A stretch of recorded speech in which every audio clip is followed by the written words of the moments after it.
안녕하세요. 박지숙의 마인드 힐링 시간입니다. 지금은 그 어느 때보다 우리의 면역력이 가장 중요한 시기인 것 같은데요.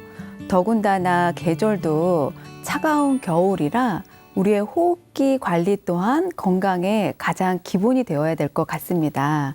그래서 오늘은 우리의 호흡기를 윤택하게 관리하고 면역력을 잘 유지시켜 줄 수 있는 비법을 함께 나눠주실 박사님과 이야기를 나눠보도록 하겠습니다.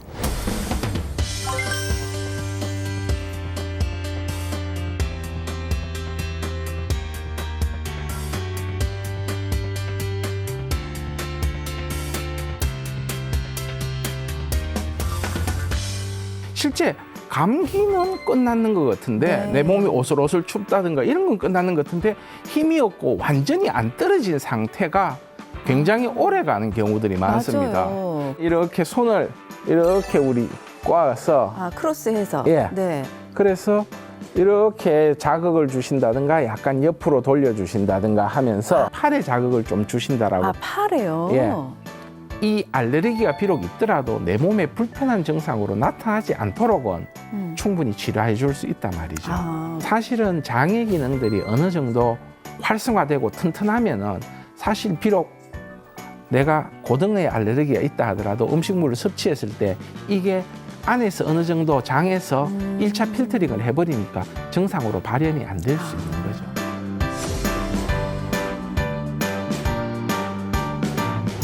안녕하세요, 원장님. 반갑습니다. 예, 안녕하십니까. 간단하게 자기소개 부탁드릴게요. 예, 저는 대구에서 한의원을 하고 있고요. 주로 호흡기 질환이나 코 질환을 치료하고 있는 한의학 박사 이판재라고 합니다. 네. 먼 데서 이렇게 귀한 걸음 해주셨습니다. 원장님, 예. 이 환절기에는 우리가 왜 이렇게 면역력이 떨어지고 호흡기 질환이 잘 걸리게 되잖아요. 예. 혹시 그 이유가 있을까요? 예, 환절기가 되면 일반적으로 밤낮의 기온차가 굉장히 커집니다. 온도차가. 예. 그럼 우리 몸이 이 변화된 날씨에 체온이 적응을 해야 됩니다. 네. 그러니 낮에는 따뜻한 기운, 그리고 밤이나 저녁에는 찬 기운에 우리 몸이 적응을 하려면은 체온 조절을 하기 위한 어떤 변화가 일어나게 됩니다. 네. 주로 이제 외부 공기가 들어온 걸 차단하기 위해서 날씨가 차우면은 코가 붓고 그다음에 우리 모공들도 전부 체온을 보호하기 위해서 닫게 되죠. 이렇게 되면은 우리 몸의 혈액들이 그런 기능을 하기 위해서 피부 쪽으로 몰리게 됩니다. 그러면은 평소에 장기 뭐 간이라든가 뇌라든가 이런 데 있던 혈액들이 피부 쪽으로 쏠리게 되니 제 기능들이 아무래도 떨어질 수밖에 없죠. 그러면은 적절한 어떤 변화에 잘 적응을 못하기 때문에 감기라든가 뭐 기타 호흡기 질환에 좀 더 잘 노출될 수밖에 없습니다. 네. 그럼 요새 사실은 가장 이제 이슈가 되고 있는 게 코로나잖아요, 다들. 근데 이제 이 코로나와 호흡기 질환과 어떤 상관관계가 있는지 궁금하거든요. 예, 지금 이 코로나가 사실은 예전에도 있었던 코로나죠. 감기 바이러스였는데 이게 지금 변종이 되면서 굉장히 문제를 일으키고 있는데 일반적으로 우리가 호흡을 할 때 이 공기 중에는 굉장히 많은 세균들과 바이러스들이 있습니다. 그런데 이 바이러스들이 사실 공기를 통해서 우리 몸에 들어올 때 코 앞에서 콧물을 채취해 보면은 세균이나 바이러스가 다 굉장히 많이 보이거든요. 그런데 이게 코 점막을 통해서 목 있는 데쯤 와서 채취를 해보면은 굉장히 많이 없어져 버린단 말이에요. 필터링이 되는군요. 그렇죠. 네. 그렇게 필터링이 되는 기능을 우리들은 가지고 있었는 거죠. 근데 이게 잦은 감기라든가 비염이라든가 호흡기 질환의 어떤 노출이 되게 되면 이 기능들이 굉장히 많이 떨어지게 됩니다. 그러면은 아무래도 외부에 있던 바이러스들이 좀 더 잘 노출되고 많은 양이 들어오더라도 필터링이 안 되니 우리 몸에서 그대로 타격을 받을 수밖에 없는 상황이 되는 거죠. 그래서 코로나에 똑같이 걸렸는데도 무증상자들이 있는 반면에 굉장히 위험해지는 사람들이 그런 어떤 각각의 신체 컨디션의 차이라고 보셔야 될 것 같습니다. 어떻게 보면 이제 그 필터링을 하는 나의 호흡기의 건강 상태가 중요한 영향을 미친다. 이 그렇죠. 말씀이시군요. 근데 요새는 정말 기침만 이렇게 하더라도 덜컥 겁이 나는 상황이에요. 예, 예. 근데 일반적인 또 감기이실 수도 있잖아요. 예. 네, 일반적인 이제 감기 질환은 우리 이제 한방에서 볼 때는 또 이제 어떻게 보시나요? 예, 감기라는 거는 예전에는 감모라고 표현했습니다. 그러니까 감모요? 예, 어떤 나쁜 기운에 네. 내가 이 감촉이 된다라는 그런 뜻이거든요. 근데 우리가 평소에는 이렇게 정상적인 기온인데 이 기온들이 너무 편입되면은 네. 굉장히 차와진다든가 바람이 많이 분다든가 아니면 아주 건조해지게 되면 우리 몸이 적절하게 대응을 못 하니까 이제 바이러스나 이런 것들이 활동하기 좋은 상황이 되어버리게 됩니다. 이거를 이제 감기라고 하는데 한방에서는 현대의학과 조금 차이가 있게 보는 게 현대의학은 그 감기 걸리는 원인이 그 감기를 일으키는 바이러스로, 예, 네. 거기에 좀 더 집중하는 반면에 네. 한의학에서는 감기가 걸리는 환경 자체에 좀 더 집중을 하게 됩니다. 네. 그렇기 때문에 이제 감기에 대한 어떤 치료라든가 대응도 좀 차이가 있는데요. 서양의학에서는 이제 항생제라든가 이렇게 해서 치료를 하는 반면에 바이러스를 이제 죽이고 사멸하는 데 포커스를 맞추는 거죠. 그쪽으로 좀 더 신경을 쓰는 반면에 한의학에서는 이제 초기에는 바이러스가 들어와서 내 몸이 그 면역력으로 싸우는 과정에서 뭐 열이 난다든가 오솔오솔 춥다든가 이런 것들이 나타날 때 그 상황을 좀 더 빨리 해결해 주기 위해서 다양한 치료를 하죠.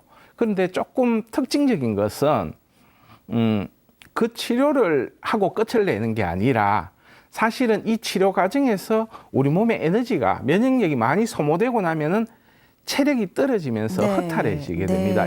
이런 상황이 됐을 때는 보면 실제 감기는 끝났는 것 같은데 네. 내 몸이 오솔오솔 춥다든가 이런 건 끝났는 것 같은데 힘이 없고 완전히 안 떨어진 상태가 굉장히 오래 가는 경우들이 많습니다. 맞아요. 그래서 보통 감기는 뭐 한 일주일이면 된다라고 네. 하는데 실제 뭐 한 달씩 이렇게 가는 분들이 있거든요. 그 뒤에는 엄밀히 말해서 감기라기보다는 감기 후유증으로 봐야 됩니다. 네. 그런데 이 상황을 이제 체력을 보완시켜주는 보약들을 쓴다든가 하면 굉장히 좋아지거든요. 네. 그런데 일반인들은 이해가 잘 안 될 것 같습니다. 감기에 보약을 쓴다니? 네. 그런데 그게 감기 자체에 쓴다기보다 감기 뒤 그 허탈해진 상황을 회복해주면은 빨리 감기가 마무리가 되는 거 하나 하고 재발이 안 되게 됩니다. 네. 예, 그렇게 마무리가 되는 부분이 한의학에서 좀 더 감기를 치료하고 대응하는 방법의 차이라고 할 수 있습니다. 정말 중요한 말씀이신 것 같아요. 사실 우리는 이제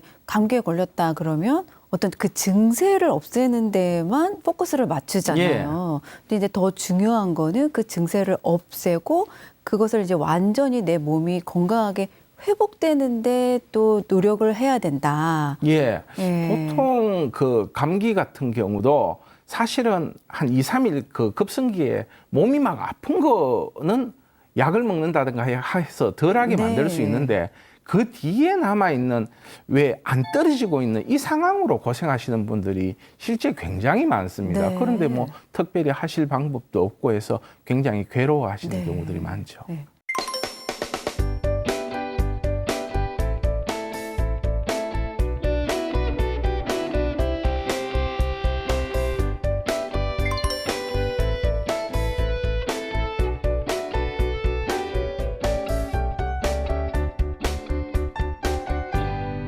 그러면은 이제 우리가 사실 앞서도 말씀드렸듯이 뭐 뭐니 해도 감기가 됐든 비염이 됐든 지금은 가장 면역력이 제일 중요한 시기인 예. 것 같아요. 그래서 우리가 이제 일상에서 현대인들이 우리가 면역력을 잘 유지하고 증진시키기 위해서는 어떤 도움이 되는 방법들이 있을까 궁금한데요. 이 면역력이라는 것들에 대한 어떤 한의학적 네. 표현을 보자면은 한의학적으로는 면역력과 가장 관계가 깊은 게 폐에 해당합니다. 폐. 예. 네. 근데 요 폐라는 게 서양의학의 폐와는 조금 이미지가 다릅니다. 자, 한의학에서 폐라는 부분을 한번 빼보면은 우리 앞에 보이는 호흡하는 코, 네. 코에서부터 숨을 쉬는 인후, 기관지, 폐 전체, 네. 그리고 피부도 폐로 봅니다. 네. 그러니까 이 전체가 외부 공기와 접하는 부위들이고요. 이 부분들이 얼마나 적절하게 튼튼하게 제 기능을 하느냐가 면역력이 좋아지느냐 나빠지느냐의 문제인 거죠. 아. 그런데 이 면역력을 또 하나로 정의를 하자면 우리 몸에 기운이 있잖아요. 뭐 네. 기운이라는 말들은 네. 한국인들한테 익숙한 단어들이니까. 그런데 기운에도 종류가 여러 가지가 있습니다. 뭐 원기, 그다음에 정기 이렇게 이야기를 하는데, 원기는 타고나는 어떤 내 몸의 기운이고 선천적인 면역을 의미합니다. 이거는 튼튼하게 타고나느냐 약하게 타고나느냐는 정해지는 거고요. 타고나는 거죠. 그렇죠. 그냥. 근데 후천적으로 정기라는 거는 네. 내가 음식을 먹는다든가 습생을 한다든가 이런 걸 통해서 유지할 수 있는 부분들입니다. 뭐 정답은 여러분들도 다 아시는 내용들입니다. 일단 내 몸의 전기를 보존하기 위해서는 좋은 거 먹어야 되고, 좋은 공간에서 호흡해야 되고, 스트레스 받지 말아야 되는 거고, 그런 것들이 다 적절하게 조합이 이루어졌을 때 그게 면역력이 좋아지는 것이죠. 요즘처럼 좀 험한 시기에는 좀 더 본인이 적절하게 그 부분에 대한 관리를 해주시는 게 좋고요. 뭐 본인의 몸에 따라서 영양제라든가 뭐 좋은 약재 같은 거를 뭐 차 형태로 마신다든가 네. 하면서 본인 몸을 관리해 주시는 게 굉장히 중요할 것 같습니다. 네. 아니 역시 이제 그 면역력에는 호흡기가 가장 중요한 관계가 예. 있고, 피부도 이렇게 숨을 쉬는 예, 그렇습니다. 호흡기 중에 하나다라는 말씀을 해주셨고, 예. 그다음에 두 번째 이제 근본적으로 우리의 면역력을 잘 유지를 하기 위해서는 뭐니 해도 나의 어떤 생활 습관을 건강하게 유지해야 된다. 예, 그렇습니다. 네. 그러면 선생님, 예. 지금 이제 방금 말씀해 주실 때 어떤 우리 면역력에 좋은 뭐 음식이나 차 이런 거를 얘기를 해 주셨잖아요. 예. 구체적으로 우리가 어떤 뭐 한약재를 이용한다든지 해가지고 면역력을 잘 건강하게 유지할 수 있는 뭐 차 같은 거 만든 방법 같은 게 있을까요? 예, 일반인들이 많이 아는 내용들인데, 네. 첫 번째는 저는 이제 갈근 칡이라고 하죠. 아, 칡이요. 갈근 차를 이제 한번 권해드리고 싶은데, 이 갈근은 피부의 어떤 기운들을 발산시킨다든가 열을 떨어뜨려 준다든가 이런 데 되게 좋고, 또 위장도 되게 편안하게 해주는 네. 약재입니다. 네. 그래서 이 칡을 차 형태로 달여가지고 드시는 것도 굉장히 좋은 것 같습니다. 아. 그리고 몸이 많이 찹다, 추위에 굉장히 민감하신 분들, 네. 주로 몸이 조금 냉하다. 마르시고 예, 네. 냉한 분들은 생강차를 굉장히 권해드리고 싶고요. 생강차를 따뜻하게 해가 드시면은 속도 따뜻해지고 말초까지 혈액순환이 잘 됩니다. 그래서 손발이 차가운 것을 막아줄 수 있는데, 생강차가 조금 맵고 위장에 맛이 자극이 좀, 네. 예, 된다 싶으면은 대추를 약간 섞어서 아. 대추가 부드러우니까 네. 그렇게 드시는 것도 굉장히 좋고요. 하수오차는 몸에 기운을 많이 보태주는 네. 그런 차기 때문에 하수오차도 굉장히 좋습니다. 그리고 호흡기에는 뭐 뭐니 해도 오미자차. 아, 네. 오미자차는 오미를 가지고 오장을 골고루 보호해주니까 네. 굉장히 많은 도움이 될 수 있습니다. 음. 그리고 주로 이제 가래라든가 천식 기운이 좀 있다 이러면은 네. 도라지 네. 가장 좋죠. 아, 도라지를. 기침을 하거나 기관지 쪽에 이제. 예. 네. 그리고 조금 그 기침을 하는데 가래가 잘 나오지 않고, 막 가래가 있는 것 같은데 잘 나오지 않고 뭐 이렇게 하시는 분들. 마른 가래가 있다라는 네, 네. 느낌이 드신다면은 배가 굉장히 좋습니다. 배요. 예, 배에다 꿀을 약간 엮어서 네. 넣어서 뭐 푹 삶아도 되고 드셔도 되고, 그랬을 때 굉장히 효과가 좋습니다. 아, 지금 다 말씀해 주시는 것들이 우리 그냥 흔히 일상 가정에서 예.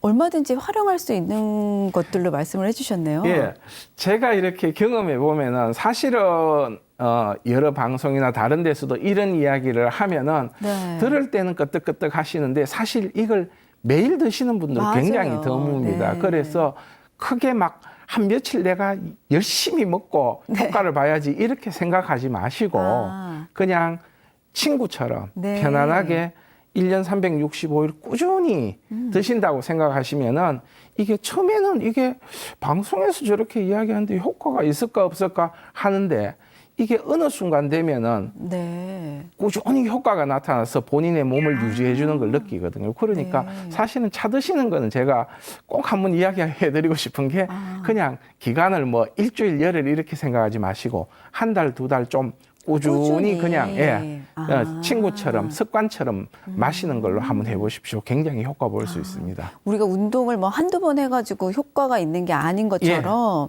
차도 일상에서 그냥 식이요법 하듯이 매일 꾸준히 드시면 내 몸에서 이제 그때 발휘를 한다. 네.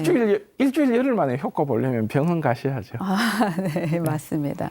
선생님, 근데 이제 또 선생님께서 가지고 계신 어떤 우리 막힌 코를 뻥 뚫어주는 그 기공체조가 있으시다고요? 예, 이렇게 손을 이렇게 우리 꽈서 아, 크로스해서. 네. 그래서 이렇게 자극을 주신다든가 약간 옆으로 돌려주신다든가 하면서 여기를 이 팔을 최대한 이렇게 돌렸다 이렇게 풀었다 하면서 이 팔에 자극을 좀 주신다라고. 아, 팔에요? 예. 네. 그렇게 해주시게 되면은 이 손에 우리 삼양경과 삼음경이라는 이 경혈들이 흐르거든요. 이 경혈이 자극을 받게 되죠. 우리 목욕탕에서 경락 받는다라고 이야기하는 게 사실은 이 경락을 이렇게 자극하는 방법인데 그렇게 강제적으로 하지 않더라도 우리가 스트레칭 하듯이 자극이 일어날 수 있습니다. 그러니까 이제 스트레칭과 마사지를 겸한 그렇죠. 본인 혼자 할 수 있는 것들입니다. 물론 뭐 강하게 하실 필요는 없고요. 했을 때 뻐근하게 기분이 좋을 정도. 근데 여기에 그러면 흐르는 이 어떤 경혈이 우리의 어떤 코랑 연관이 있나요?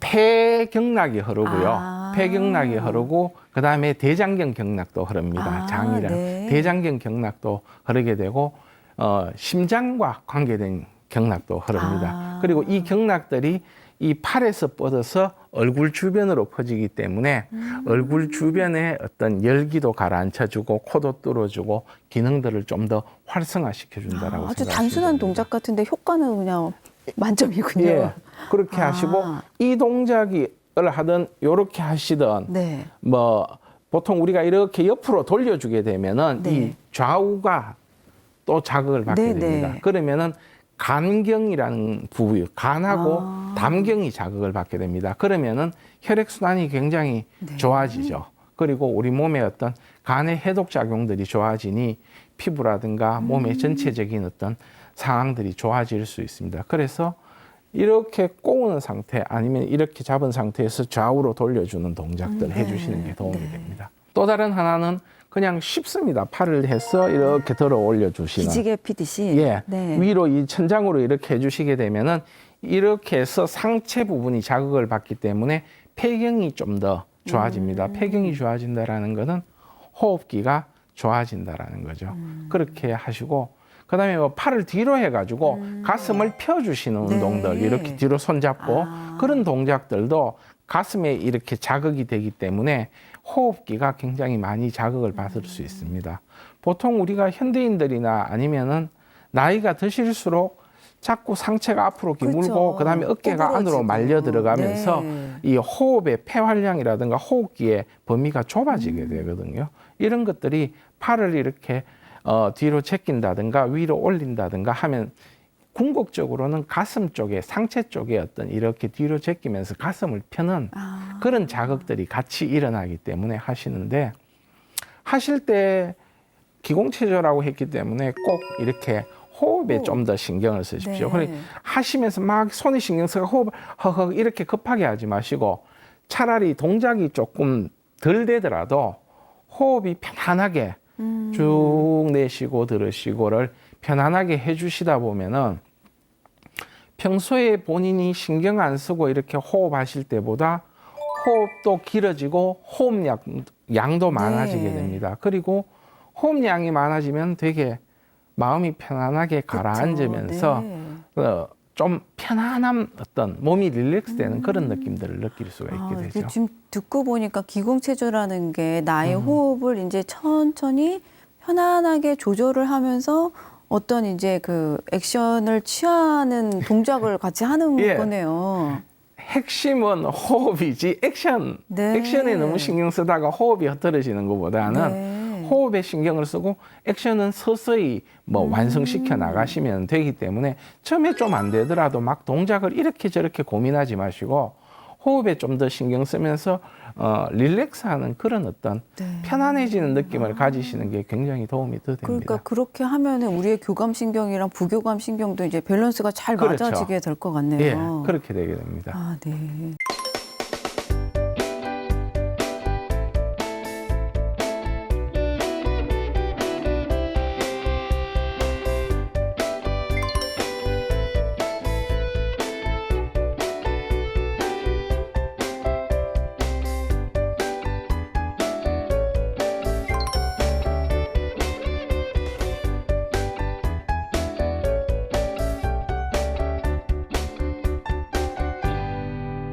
아니 또 현대인들의 고질병 중에 하나가 사실은 알레르기거든요. 예. 뭐 이렇게 바람만 불어도 먼지에 뭐 기온에 또 많은 분들이 요새는 또 음식에 이렇게 아주 알러지 때문에 지긋지긋해 하시는 분들이 참 많습니다. 근데 이 알러지도 한약으로 극복할 수 있다고요?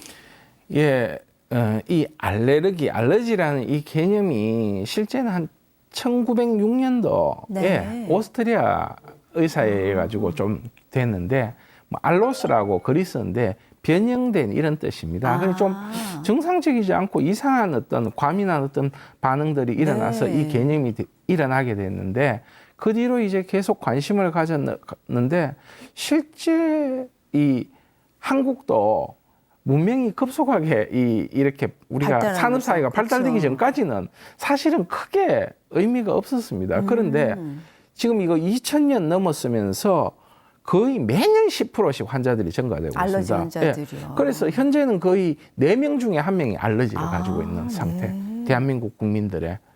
그렇게 이렇게 많은 게 됐는데 그러면은 저는 이제 이 알러지라는 부분에 대해서 네.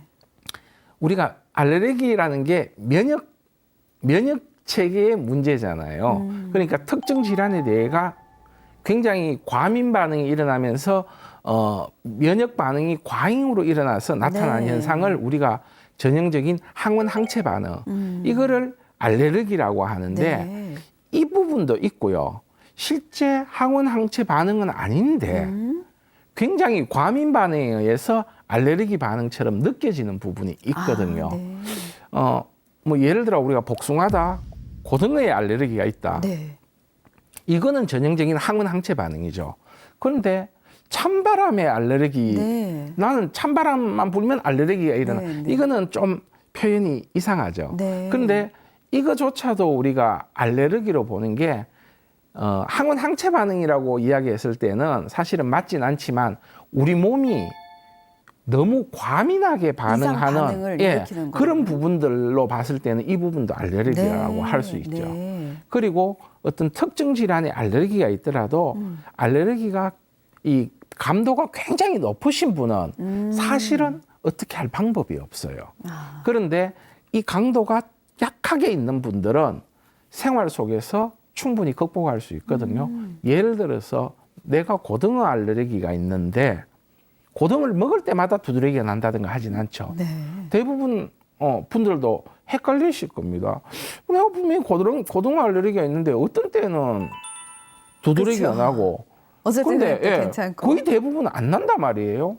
이런 어떤 항원 항체 반응은 몰라도 나머지 부분들 그리고 이 알레르기가 비록 있더라도 내 몸에 불편한 증상으로 나타나지 않도록은 충분히 치료해 줄 수 있단 말이죠. 아, 그걸 어떻게 하나요?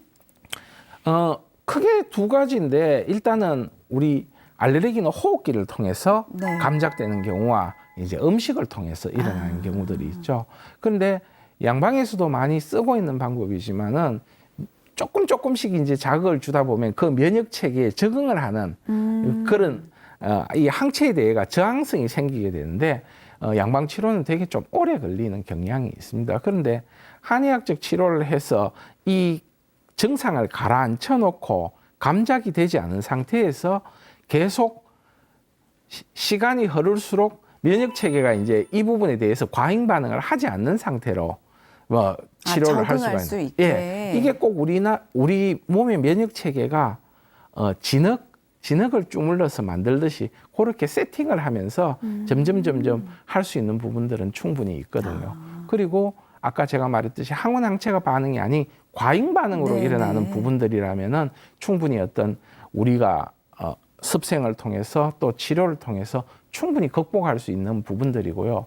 또 이 부분들이 정신적인 거하고 되게 많이 밀접하게 연관이 스트레스? 되는 겁니다. 네. 예, 그러니까 뭐 예를 들어서 내가 고등어를 먹고 났는데 분명히 안 좋은 반응이 있었다라는 게 그 상황을 더 증폭시키는 거죠. 이런 증폭되는 어떤 소위 말해서 거품이 일어나는 부분은 증상이 그 항원에 노출되어도 증상이 나타나지 않는 그런 자신감이 생긴다면은 네. 충분히 극복될 수 있는 부분이고 없어질 수 있는 부분들입니다.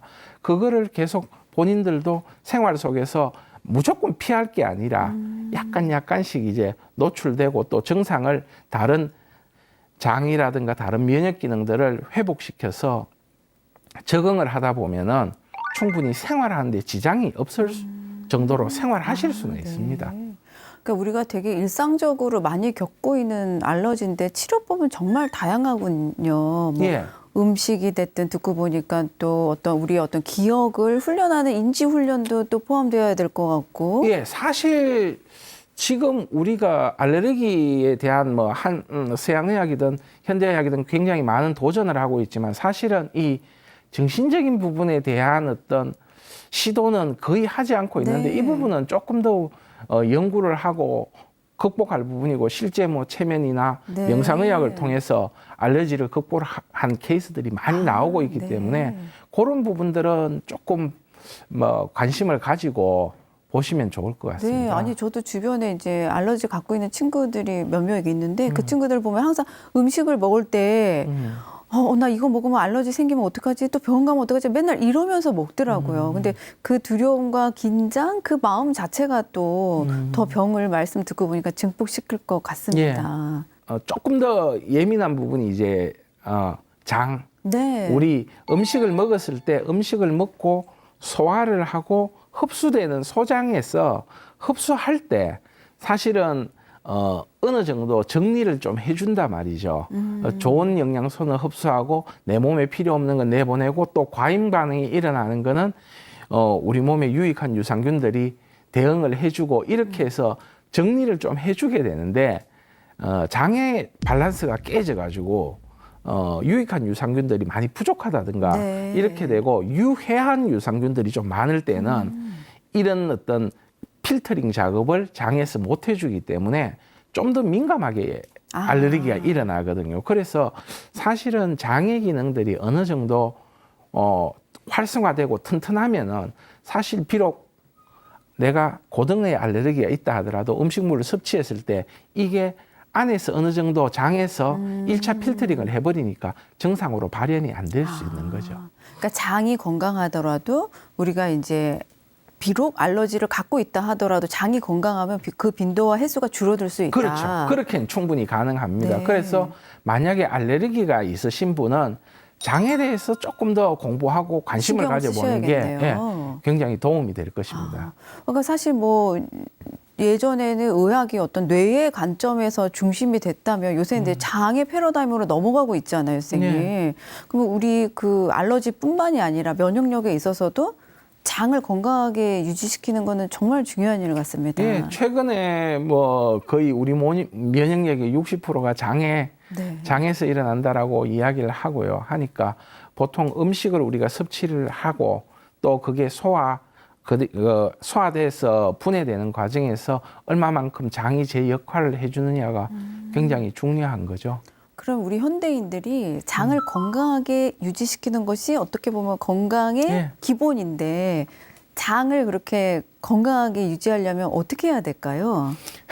여러분들 다 아는 내용입니다. 네. 섬유질 많이 먹고 네. 왜냐하면은 섬유질이 우리 몸에 유익한 유산균들이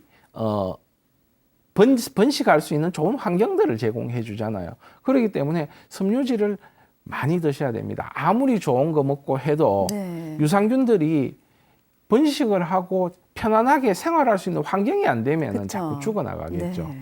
그래 그렇기 때문에 일단은 제가 봤을 때는 식사라든가 할 때 섬유질 섭취에 굉장히 신경을 많이 써주시고 지금 뭐 좋은 유산균 막 찾아서 드시는 거 굉장히 좋습니다. 좋지만은 그 유산균들을 내가 먹었다 하더라도 그 유산균이 잘 살 수 있는 환경을 위해서는 섬유질이 굉장히 중요하죠. 아, 네. 그리고 뭐 항생제라든가 인스턴트 식품은 조금 피하시는 게 좋겠죠. 아무래도 네. 장을 자극하고 장에 유익한 균들의 밸런스를 깰 수 있기 때문에 그리고 그거 해주시고 그다음에 단백질 같은 것도 너무 과잉으로 섭취하게 되면은 얘가 잘 분해가 안 된다든가 갑작스럽게 분해되는 과정에서 가스를 만든다든가 황화수소를 만든다든가 이렇게 되면은 배가 가스가 찬다든가 막 빵빵해지고. 예, 네. 가스 차고 그다음에 방귀 냄새가 굉장히 네. 독해지고 이거는 분해가 제대로 안 됐다라는 거죠. 그런 상황이 될 수 있는 거죠.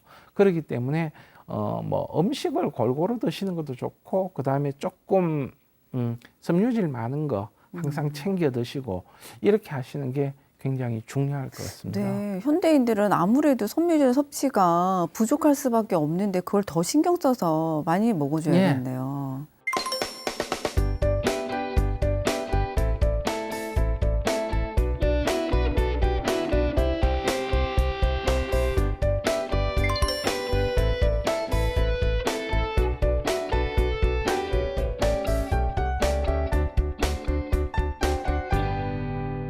아니 그리고 이제 지금부터 어떻게 보면 우리 자녀를 둔 학부모님들이 가장 솔깃한 내용일 것 같은데 우리가 코가 건강해지면 성적이 올라간다고요?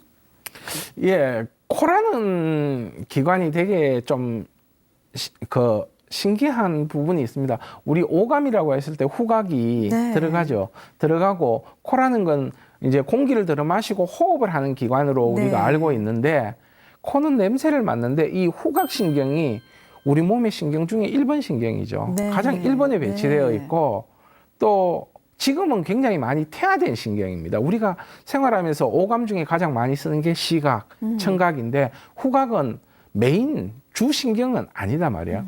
그런데 이 후각이라는 거는 우리가 냄새를 맡으면 이 냄새 맡는 자극이 우리 몸의 대뇌 변연계라는 데로 네. 바로 갑니다. 유일하게 바로 가는 신경이거든요. 자극이죠. 네. 그런데 이 변연계라는 게 우리 몸의 원초적인 걸 하죠. 뭐 식욕이라든가 성욕이라든가 이런 것들을 하고 감성을 굉장히 네. 풍부하게 해준단 말이에요.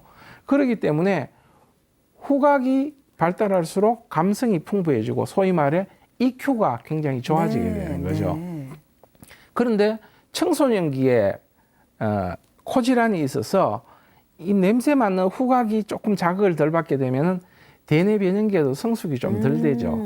그러면 어른이 돼서 굉장히 좀 감정이 메마른 사람이 될 수 있습니다. 너무 제가 극단적으로 이야기할지 모르지만 약간 어떤 사물을 봐도 감동을 덜 느끼고 좀 드라이하게 살아요. 예, 네.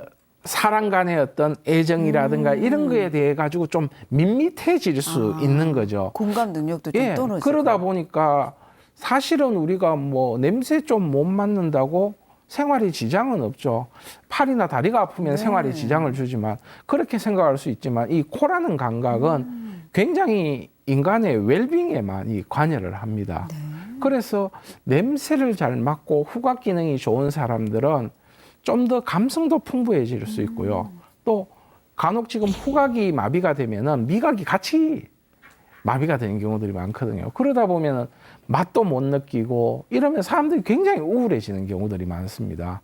그렇기 때문에 코는 굉장히 이런 어떤 감수성을 풍부하게 하는 부분이 있고요. 제가 왜 이 코가 감수성을 풍부하게 하냐 하면은 대부분 분들이 이제 머리가 좋다라고 하면은 기억력이 좋은 거하고 좀 헷갈릴 수 있습니다. IQ를 생각하죠, 그냥. 그렇죠. 우리나라 교육들이 또 그걸 강요해 왔고 네.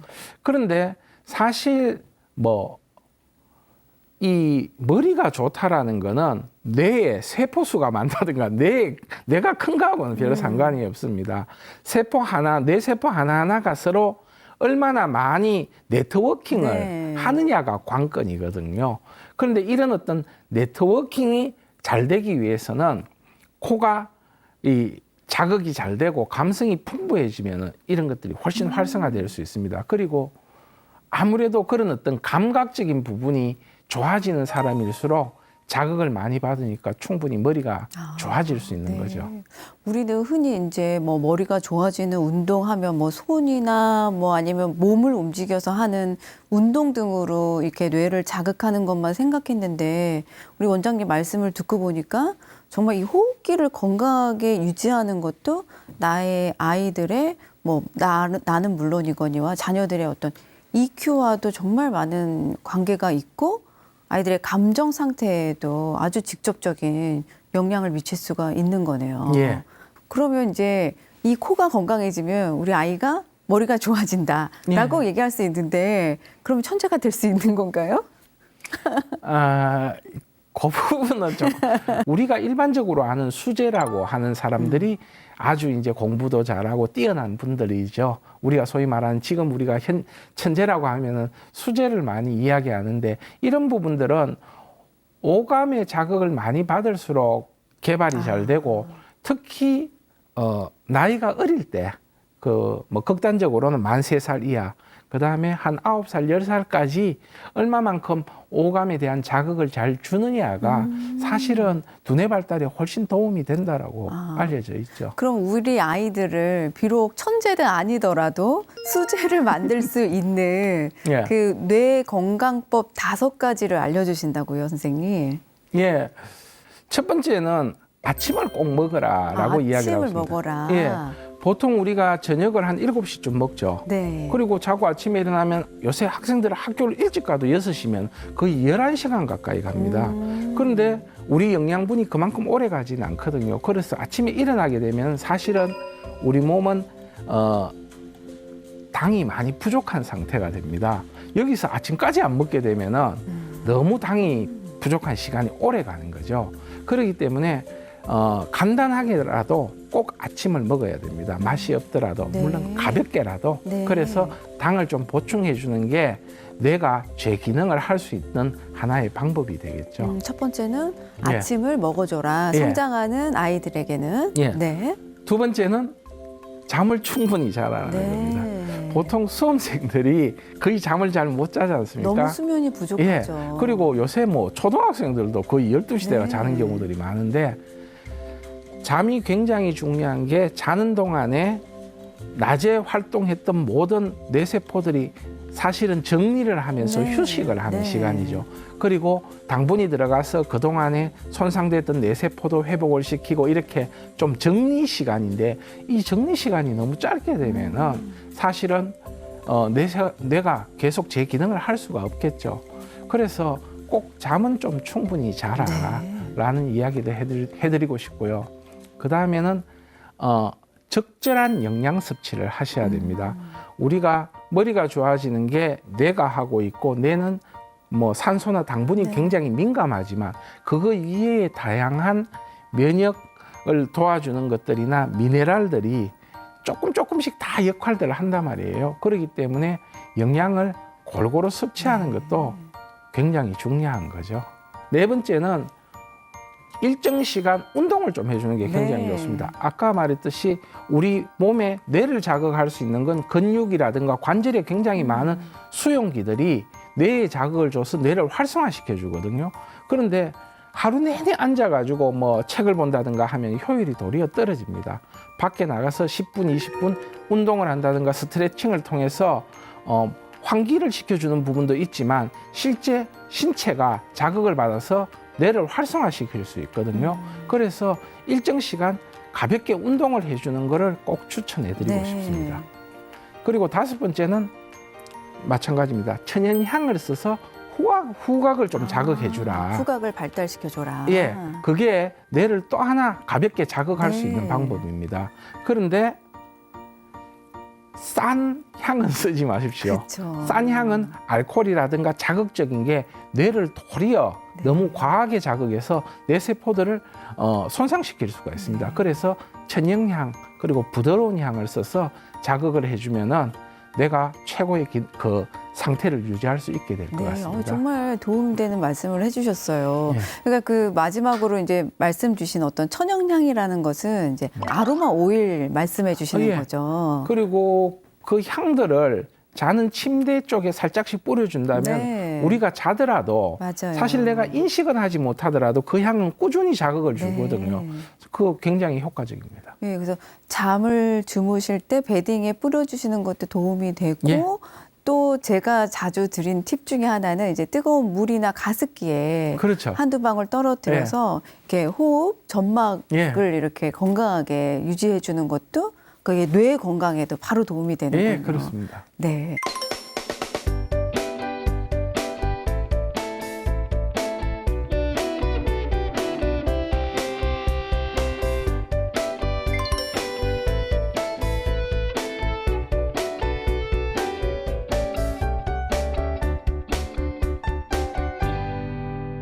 그럼 선생님 마지막으로 지금은 이제 우리가 어떤 뇌를 건강하게 해주는 방법 5가지를 알려주셨는데 예. 그러면 코를 또 건강하게 유지하는 법 6가지가 있으시다고요? 예. 첫 번째, 찬 기운에 너무 오래 노출되면 안 됩니다. 아, 그렇기 때문에 마스크를 하신다든가 해서 조금 외부 공기를 한번 걸러주시는 게 도움이 되고요.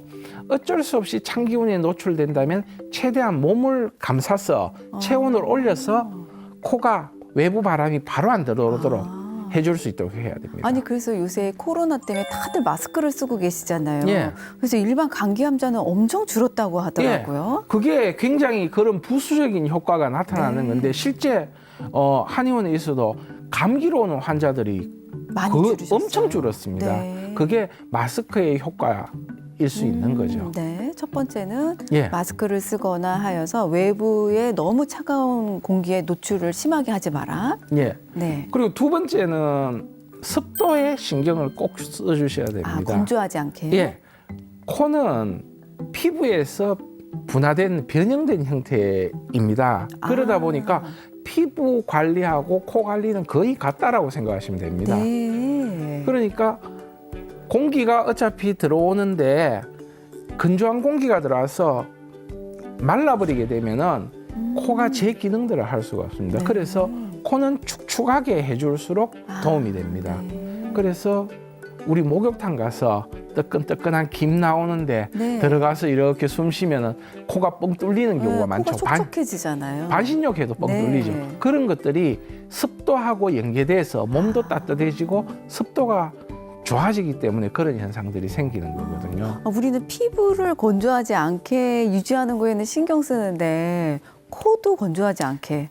제가 환자분들한테 그런 이야기를 합니다. 왜 코에는 스킨도 바르고 로션도 바르고 에센스를 바르면서 피부에는 코에는 왜 하나도 해주지 않느냐. 똑같이 공기가 네. 공기가 통하는 부분인데 차라리 코는 공기가 더 세게 지나가는 부분인데 네. 피부는 데이기만 하지만 그래서 그런 부분들을 가지고 최소한 습도 조절이라도 좀 네. 해주라. 네. 그다음 감기가 걸린다든가 콧물이 난다든가 할 때 좀 조기에 치료하는 게 좋습니다. 실제 이렇게 한의원에 있다 보면은 막 3개월, 4개월 동안 말했듯이 감기가 3개월, 4개월 가요 이렇게 하고 오시는데 그때쯤 되면은 처음에는 감기였을지 모르지만 점막이 시달리면서 점점 탄력을 잃어갑니다. 앞에 말했듯이 코는 피부하고 똑같았겠죠.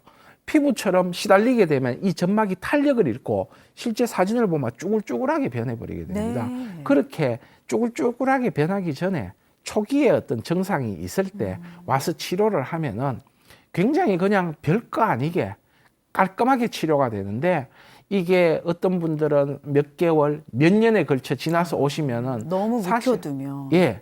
시간도 오래 걸리고 치료의 완성도도 떨어지게 됩니다. 그래서 될 수 있으면은 조금 증상이 초기에 나타났을 때 적극적으로 좀 치료를 해주시라라는 네. 이야기를 꼭 해드리고 초기에 싶거든요. 치료를 해라. 예. 네. 그 다음에는 똑같습니다. 적절한 영양 상태를 유지하라. 네. 영양이 어느 정도 우리 몸에 적절해지면은 이 면역 기능들이 좋아지고 호흡기도 굉장히 탄력을 가지기 때문에 외부의 어떤 공기에 대한 반응이 되게 빨라지고 잘 하게 됩니다. 그렇게 되면은 호흡기가 튼튼해지니까 뭐 크게 문제도 안 일어나고 잘 생활할 수 있거든요. 그 다음은 과도한 스트레스를 피하라라는 이야기를 해드리고 싶은데 뭐 스트레스는 모든 병에 만병의 예, 근원이죠. 그래서 스트레스가 있고 굉장히 고민이 많은 사람들은 우리 코에서 단내가 난다라고 이야기하죠. 네. 진짜 코가 마르면서 아주 바짝 쪼그라들 정도로 되시는 분들이 굉장히 많습니다. 그래서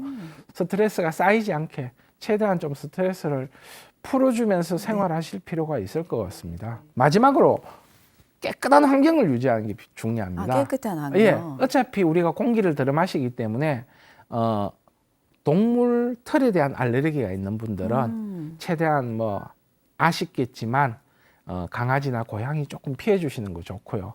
그렇게 원인이 제공되는 상태에서는 치료를 하게 되면은 효과를 조금 보다 어느 순간 더 이상 진전이 안 일어납니다. 그래서 본인이 이제 뭐 먼지 같은 거, 침구류 먼지라든가 그다음에 미세먼지가 있을 때는 피해주고 이렇게 해서 좀 깨끗하고 청결한 어떤 환경을 유지하게 된다라면은 코는 충분히 건강하게 유지될 수 있습니다. 깨끗한 주거 환경을 유지하여라. 예. 네. 아니 오늘 선생님 말씀 이렇게 듣고 보니까 우리 호흡기가 하는 일이 정말 많이 있네요. 예. 네. 그래서 오늘 먼 데서 오셔가지고 이렇게 요새 시기 적절한 말씀들을 나눠주셔서 정말 감사드립니다. 예. 오늘 이렇게 이야기 나눠보니까요. 나의 호흡기를 윤택하게 관리하고 또 나의 생활 습관을 건강하게 잘 유지하여서 면역력을 항상 좋게 만드는 것은 나의 행복하고 건강한 생활에 가장 중요한 일이 될 것 같습니다. 여러분들도 오늘 배우신 팁들을 잘 활용하셔서 행복하고 축복 있는 삶 항상 함께 하시길 바라봅니다.